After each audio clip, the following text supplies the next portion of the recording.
Depot മാറ്റത്തിനെതിരെ കണ്ണൂരിലെ Bharat petroleum corporation ലിമിറ്റഡിലെ തൊഴിലാളികളും കുടുംബാംഗങ്ങളും പ്രക്ഷോഭം ഘടിപ്പിക്കുന്നു. ഈ മാസം 28-ന് കണ്ണൂരിൽ മനുഷ്യ ശൃംഖല തീർക്കുമെന്ന സമരസഹായ സമിതി ചെയർമാൻ കെ അശോകൻ കണ്ണൂരിൽ വാർത്താസമ്മേളനത്തിൽ അറിയിച്ചു. താവക്കരയിലെ പൊതുമേഖലാ എണ്ണ വിതരണ കമ്പനി ഇരുമ്പനത്തേക്ക് മാറ്റാനുള്ള തീരുമാനത്തിനെതിരെ ടാങ്കർ ഉടമകളും തൊഴിലാളികളും ഈ മാസം 15 മുതൽ താവക്കരയിലെ ഡിപ്പോക്ക് മുന്നിൽ അനിശ്ചിതകാല സത്യാഗ്രഹ സമരം നടത്തിവരികയാണ്.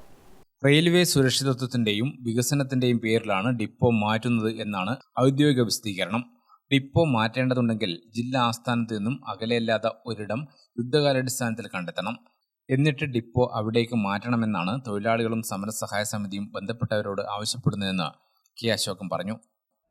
ട്രേഡ് യൂണിയൻ സംഘടനകളുടെയും മറ്റും യോഗം വിളിച്ചു ചേർത്ത് ഞങ്ങൾ ഇതിനെ പ്രതിരോധിക്കണം എന്നുള്ളതിൻ്റെ അടിസ്ഥാനത്തിൽ ഒരു സമരസഹായ സമിതി രൂപീകരിക്കുകയുണ്ടായി.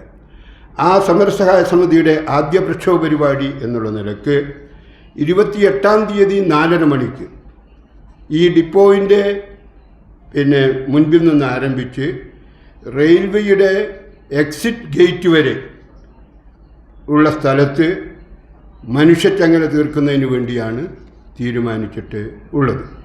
ഇത് സംബന്ധിച്ച് കേന്ദ്രത്തിൽ ബന്ധപ്പെട്ട കേന്ദ്രങ്ങളിൽ ബന്ധപ്പെടുന്നതിന് വേണ്ടി എംപിമാരെയും ഞങ്ങൾ സമീപിച്ചിട്ടുണ്ട്.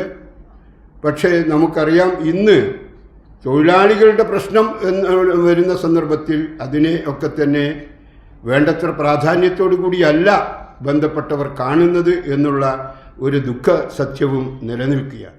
28-ന് വൈകുന്നേരം 4:30-ന് BPCL ഡിപ്പോ മുതൽ റെയിൽവേ കവാടം വരെയാണ് മനുഷ്യ ശൃംഖല തീർക്കുന്നതെന്ന് അശോകൻ പറഞ്ഞു.